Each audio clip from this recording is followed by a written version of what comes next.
makan sampai kena mah pun itu tidak turun pun tidak signifikan gitu. Kalaupun pernah kurus karena mengkonsumsi obat-obatan tertentu, selang berapa bulan sudah naik, maka penimbunan lemak terjadi di area-area tertentu seperti di lengan, di perut, di paha, ya kan? Nah itu khas banget, itu hilangkan yang seperti itu. Bahwa diet itu bisa, diet itu mudah, dan apabila kita punya kemauan pasti bisa.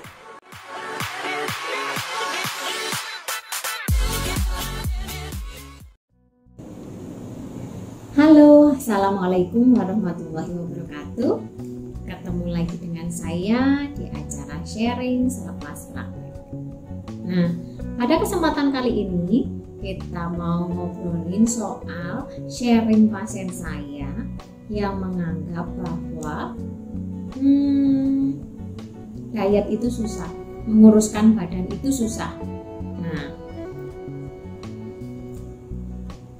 si pasien ini ceritanya usia sekitar 39 tahun itu, kemudian punya anak 2, badannya memang tidak proporsional dengan tinggi 155, berat badannya 70. Nah,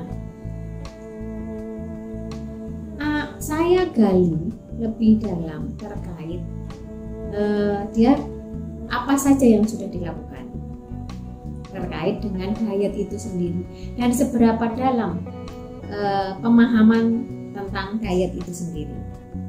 Nah, ingat ya teman-teman, usia 39 tahun itu adalah usia di mana proses metabolisme kita itu sudah mulai menurun gitu.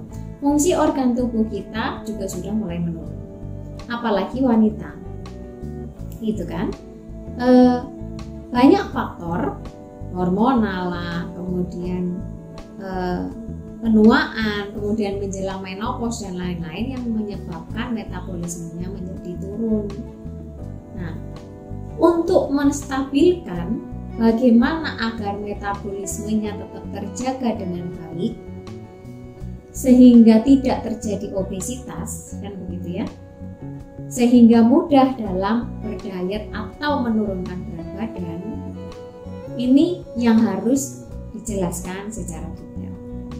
Jadi pasiennya merasa bahwa setelah punya anak kedua, dia melahirkan di usia 33 tahun terakhir dan sekarang 39, dia merasa sejak itu tubuhnya melar, kemudian susah turun, sudah diet, sudah nggak makan sampai kena mah pun itu tidak turun pun tidak signifikan gitu. Kalaupun pernah kurus karena mengkonsumsi obat-obatan tertentu, selang berapa bulan sudah naik lagi. Nah, yang harus diwaspadai terkait dengan ini adalah mewaspadai efek yoyo dalam proses diet atau penurunan berat badan. Yang harus dipahami apanya? Massa ototnya.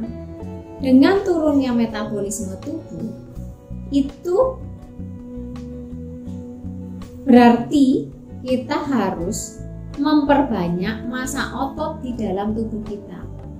Karena kalau tidak memperbanyak massa otot, maka massa lemaknya yang akan meningkat. Apabila massa ototnya kecil, massa lemaknya lebih banyak, ini akan terjadi penimbunan lemak yang terus-menerus tanpa bisa dikontrol. Kenapa?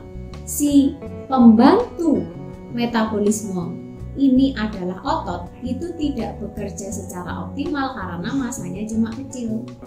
Nah, step pertama apa? Lakukan diet.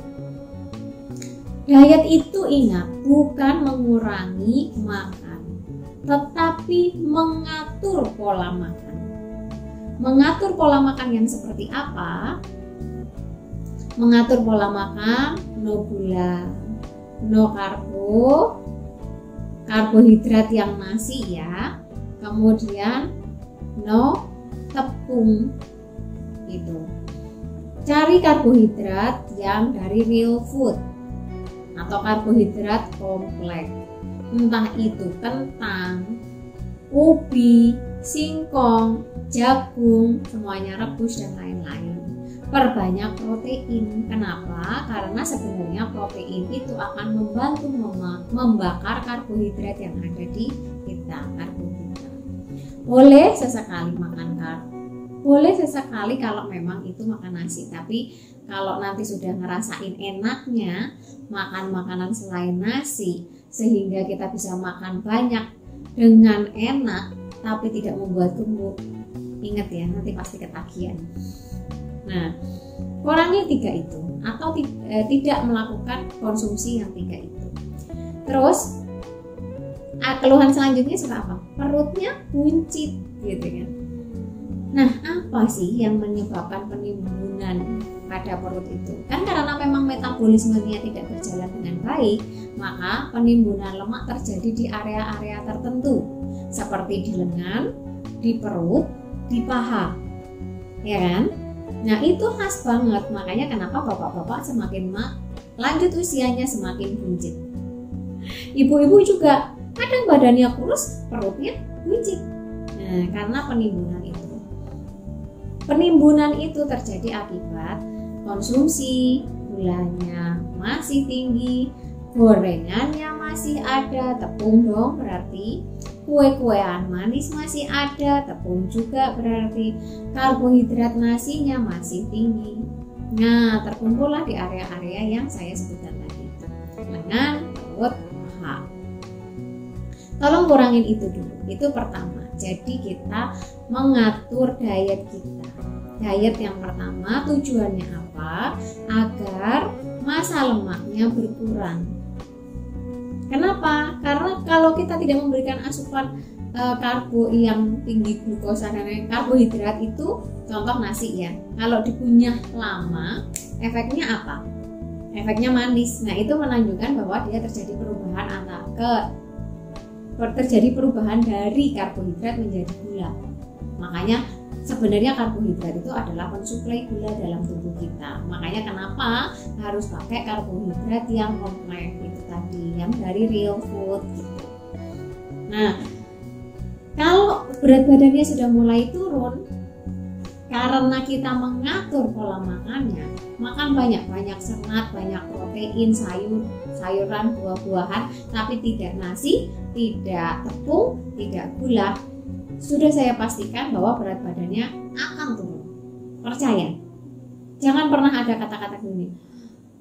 Ini pasien loh ya yang ngomong, dokter sih enak, makan banyak nggak gemuk. Saya minum air putih aja dok, jadi daging, jadi lemak. Nah, teman-teman percayalah bahwa itu akan masuk ke dalam subliminal conscious mind teman-teman atau alam bawah sadar teman-teman, yang akhirnya mengendap dari itu menjadi, oh iya ya saya nggak ini karena saya minum air aja gemuk. Nah, itu yang bikin hopeless. Itu hilangkan yang seperti itu, bahwa diet itu bisa, diet itu mudah, dan apabila kita punya kemauan pasti bisa gitu ya. Tuh, satu diet. Yang keduanya, setelah berat badannya turun, maka kita selanjutnya adalah memperbesar massa otot. Kan massa lemaknya sudah turun nih, kemudian kita lanjutkan dengan memperbesar massa ototnya. Dengan apa? Lakukan exercise yang sifatnya memperbanyak massa otot. Contoh, beban, angkat beban ya. Saya nggak ngomong kardio, malah saya ngomongnya beban. Angkat beban dulu, nanti baru kardio. Atau angkat beban, kemudian yoga, stretching. Karena kalau ototnya makin memanjang, dia lama-lama akan makin padat dan makin elastis. Semakin elastis, kemudian ini semakin kuat dia menyokong tulang-tulang kita. Itu juga bisa menyebabkan osteoporosis. Nah, terkait dengan yang ini, related dengan kenapa harus angkat beban dulu baru kardio, atau angkat beban dulu baru yoga ataupun pilates dan lain-lain. Itu ada juga pernah dibahas di YouTube-nya Mas Aderai. Nanti boleh dikunjungi juga. Nah teman-teman, dua ini apabila dijalankan dengan optimal, insya Allah penurunan berat badan, proses diet tidak akan berdampak yoyo. Terima kasih, mudah-mudahan bermanfaat. Assalamualaikum warahmatullahi wabarakatuh.